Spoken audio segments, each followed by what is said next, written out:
My cheating ex tried to get me fired, so I exposed their affair to their boss's wife. Picture this. You're living what you think is your perfect life. Dream job, loving relationship, future all mapped out. Only to discover it was all built on lies.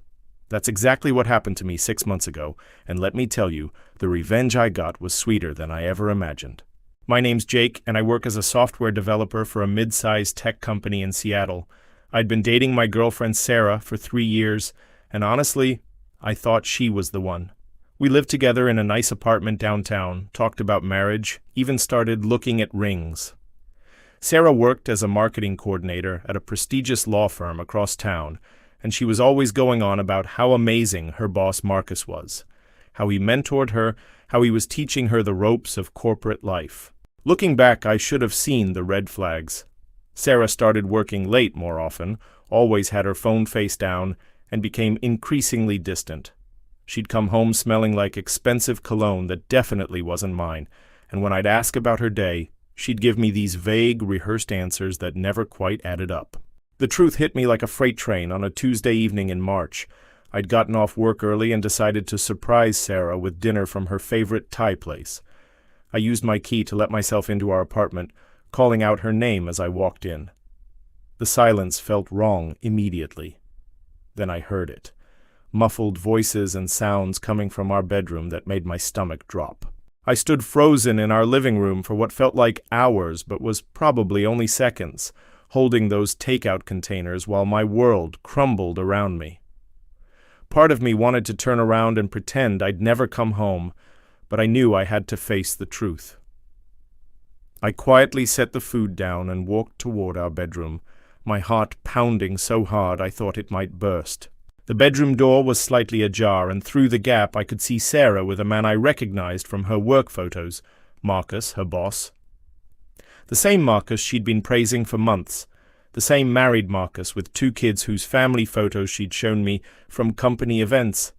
They were so caught up in their affair that they didn't even notice me standing there, watching my entire future dissolve before my eyes. I backed away quietly, grabbed my laptop and a few essentials, and left without a word. I drove around for hours trying to process what I'd seen. The betrayal cut deep, but what made it worse was realizing how long this had probably been going on. All those late nights, all those business trips, all those times she'd gaslight me when I expressed concern. It all made sense now. I spent the night at my buddy Tom's place, and the next morning I decided to confront Sarah directly. I called her from Tom's phone so she wouldn't know it was me, and when she answered I could hear the panic in her voice when I told her I knew about Marcus. "Jake, I can explain," she stammered, but I cut her off. 3 years, Sarah.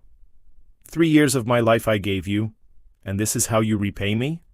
With your married boss? She tried to spin some story about how it just happened, how she never meant for it to go this far, how she still loved me, but I was done listening to lies. I told her I'd be back that evening to get my things, and that I never wanted to see her again. Here's where things got really ugly. I thought the worst was behind me. I'd found a new apartment, started moving my stuff out, and was trying to piece my life back together. But Sarah wasn't done destroying me yet. 2 weeks after I'd moved out, my boss called me into his office. My stomach sank as he explained that they'd received a complaint about my work performance and some concerning allegations about my behavior. Someone had sent an anonymous email to HR claiming I'd been accessing company systems inappropriately, stealing client data, and even suggesting I had substance abuse problems. The accusations were completely fabricated, but they were detailed enough to sound credible. I had to endure weeks of investigation, meetings with HR, and the humiliation of having my work scrutinized while my colleagues whispered behind my back.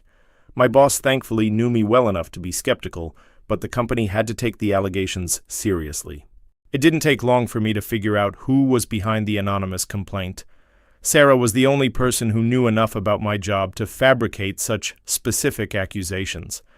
She was trying to destroy my career out of spite, probably hoping to make me so miserable that I'd come crawling back to her. But Sarah made one crucial mistake. She underestimated how well I knew her, and she definitely underestimated my capacity for strategic thinking. See, during our 3 years together, I'd learned a lot about her work environment, her colleagues, and especially about Marcus's personal life. Marcus wasn't just her boss, he was a partner at the law firm, married to a woman named Jennifer who came from serious money. Jennifer's family had connections throughout the city's legal and business community, and their marriage was as much about maintaining appearances and business relationships as it was about love. Marcus couldn't afford a scandal, especially not one involving an affair with a subordinate. This is where the pro-revenge kicks in. I started doing some research, and what I discovered was even better than I'd hoped. Marcus wasn't just cheating on his wife. He was doing it in ways that violated company policy and potentially opened the firm up to legal liability. I remembered Sarah mentioning that Marcus had been taking her on business trips that were really just romantic getaways, all paid for by the firm. She'd also bragged about expensive gifts he'd given her, and how he'd been fast-tracking her promotions despite her limited experience. I spent weeks carefully gathering evidence. I created fake social media accounts to monitor their activities, took screenshots of Sarah's posts from expensive restaurants and hotels during times when she claimed to be working late, and even followed them a few times to document their meetings. The breakthrough came when I remembered that Sarah had a habit of oversharing on social media. Going through her Instagram, I found photos from a work conference in San Francisco that I knew was actually a romantic weekend. She tagged the hotel, posted pictures of expensive meals, and even shared a photo of champagne with a caption about celebrating success. But I needed more than just social media posts. I needed hard evidence that would be impossible to deny. That's when I remembered something Sarah had mentioned months earlier. Marcus had given her access to his company credit card for business expenses. She'd used it to pay for dinners, gifts, and even some of her personal shopping, thinking no one would ever connect the dots. I also knew that their law firm had strict policies about relationships between supervisors and subordinates, especially when it came to the potential for sexual harassment claims. Marcus wasn't just cheating on his wife, he was creating a massive liability for his firm. The final piece of the puzzle came from an unexpected source. Tom, my friend who'd let me crash at his place, happened to work for a company that did business with Marcus's law firm. Through casual conversation, he mentioned that there had been rumors about Marcus's behavior with female employees, and that the firm's managing partners were already concerned about potential scandals. Armed with all this information, I crafted my revenge carefully. I didn't want to just expose the affair. I wanted to make sure there were real consequences for both Sarah and Marcus. First, I compiled a comprehensive dossier of evidence, the social media posts, receipts I'd found from their romantic dinners that were charged to the company card, hotel bookings that coincided with supposed business trips, and even some screenshots of text messages Sarah had left open on her laptop when we were still together. Then I researched Jennifer, Marcus's wife. She was active in several charitable organizations and sat on the board of a prestigious arts foundation.